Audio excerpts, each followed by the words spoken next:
Because of why I search the deep through endless nights, no time to sleep.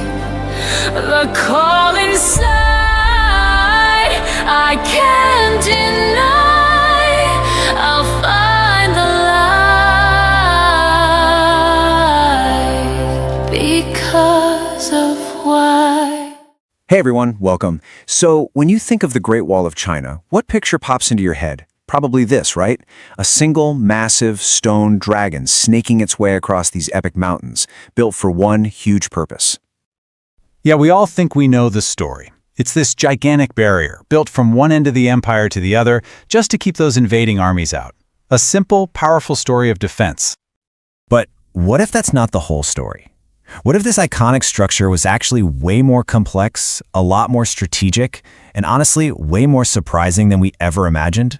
Okay, let's dive right into this. So, first things first, we've got to bust some of the biggest myths that surround the wall. Okay, myth number 1. The Great Wall isn't actually one wall. Not even close. It's this massive, sprawling system of walls and trenches and forts, all built by different dynasties over 2,000 years. I mean, look at this map. There are disconnected pieces all over northern China and even way out in Mongolia. It was never one single continuous barrier. And it wasn't a single project at all. The whole idea actually started with a bunch of warring states way back in the 7th century BC.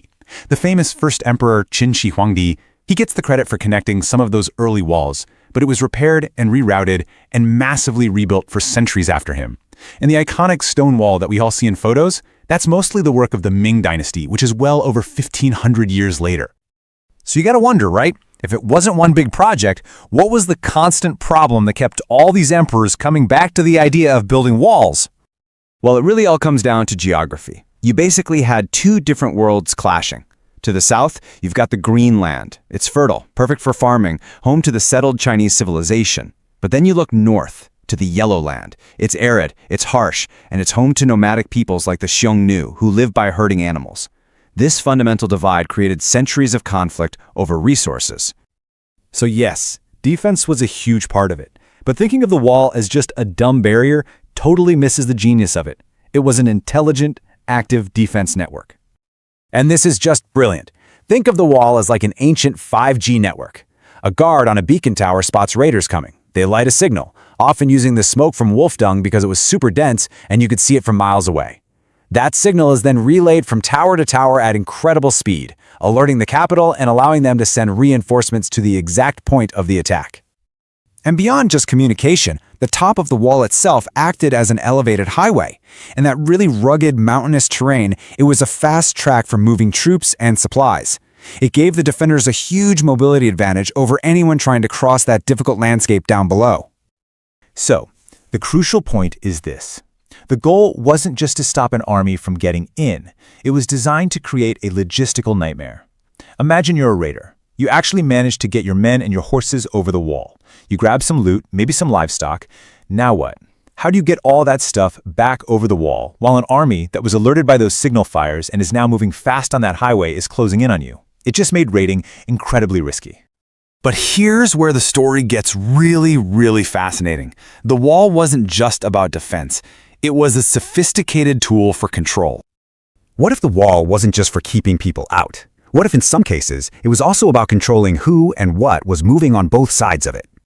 So recent archaeological work using drones has found sections of the wall way out in Mongolia that are only about 2 meters high. I mean, look at this photo. That is not stopping an invading army. That's clearly for something else. And that something else was control. These lower walls were likely used to monitor and manage the movement of nomadic populations, especially when climate change forced them to find new pastures.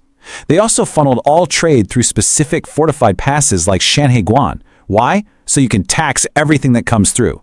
And if a northern tribe was causing trouble, the emperor could simply close the gates, cutting off their access to vital goods. The wall became an economic weapon. So when you start to put all of these pieces together, you get a much, much richer picture of the wall's true meaning. It became this incredibly powerful symbol. It represents the unification of China, first being linked together as the emperor was born, but it also represents separation. that line between the Chinese world and the so-called barbarian world outside. And over time, it just grew into this potent symbol of the nation's strength, its endurance, and its identity.